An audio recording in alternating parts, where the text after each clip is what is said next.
عليكم، كي دايرين؟ كنتمنى كاملين تكونوا بخير وعلى خير. اليوم الفيديو غادي يكون على اليوتيوبر نيكو غريغ اللي مشى لجزيره ابستين. نيكو غريغ هو من واحد دوك اليوتيوبر امريكانيين اللي كيعيشوا بالادرينال.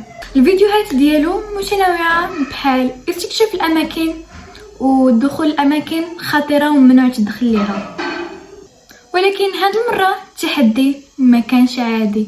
كان على جزيرة ليتل سان جيمس اللي هي المقر السابق لجيفري إبستين. Who are these people, bro?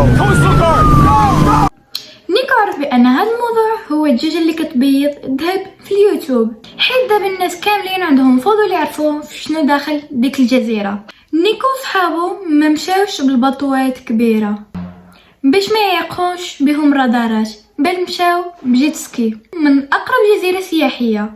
العمليه كانت مدروسه، نيكو كان مجهز باحلى التقنيات باش يصور كل صغيره وكبيره. غير قربوا للشاطئ بدا كيبان لهم بان الجزيره عاد عايشه، عاد فيها الناس، وهذا الشيء غريب حيت الجزيره مفروض انها كتباع وتحت تصرف القضاء. قدر بانه يصور ذاك المعبد وصور بزاف ديال الانفاق اللي كيدخلوا تحت الارض. نيكو كيزعم بان درون ديالو صورت الناس واصلين كانوا تما، وهذه هي النقطه اللي قلبت عليه الطرح.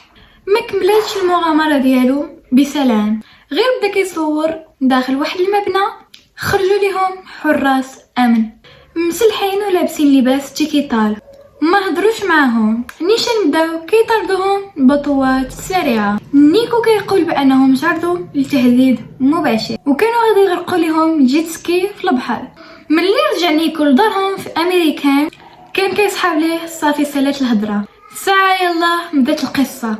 نيكو بدا كيلوح فيديوهات من الكاميرا ديال رينغ، الكاميرا ديال الباب، ومن التليفون ديالو كيبانو طوموبيلات كحلين وكبار بجاج كحل فومي واقفين قدام دارو. الغريب بان هاد الطوموبيلات كيكونوا ديما جيفي تاهو اولا كاديلاك اسكولايد، وهاد الطوموبيلات معروفه عن سيكريت سيرفيس او شركات الامن الخاصه الكبيره. نيكو صور راسو بانه كيخرج من الدار وكيبين بان هادوك الطوموبيلات كيتبعوه فين ما مشى. كيمشي المول كيتبعوه، كيمشي للجيم كيستناوه برا.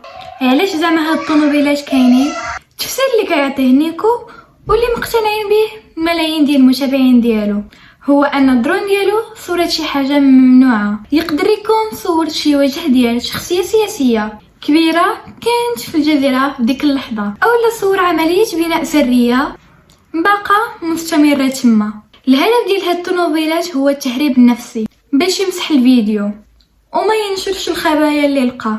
واش هادشي حقيقي او لا؟ غير بوز. الحقيقه الاولى احتمال فقط ان قضيه إبستين مازال عندها ذيول واصله، وبان الناس متورطين معاه باقيو كيحميو الجزيره كانها منطقه عسكريه، واي واحد قرب للجزيره كيتعرض للمضايقات باش يسد فمو وما يبقاش كيهضر. الاحتمال الثاني الذكاء ديال اليوتيوبر نيكو غريغ عارف بان القصص ديال المؤامره هي اللي كتجيب الفلوس للادسنس.